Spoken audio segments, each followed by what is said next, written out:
Mula sa dilim, lilitaw ang suspect at didikit sa bakod.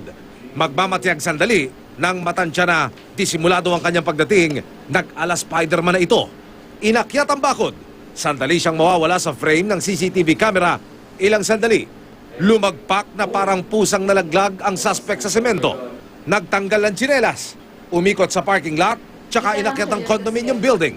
Sakto kasi tulog yung guard na naka-duty. Tapos dito siya sa canopy dumaan. Isa-isa na niyang pinasok ang mga unit mula second floor, third floor hanggang rooftop. Hinalugog ang unit na nagsisilbing opisina ng iba't ibang kumpanya na umuupa. Pinagbubuksan din niya ang mga drawer, pero hindi nito tinangay ang mga cellphone at gadget.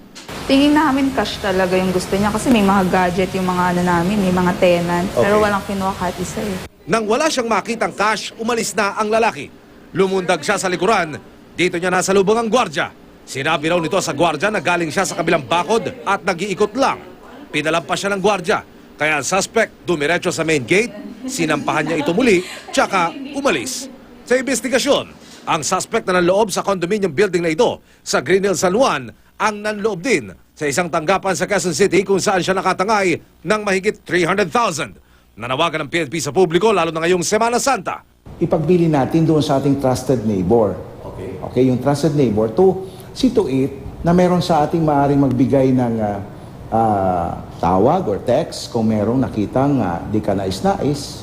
Para sa karagdagang impormasyon, bisitahin ang account ng pulisya sa Facebook sa pnp.facebook.com.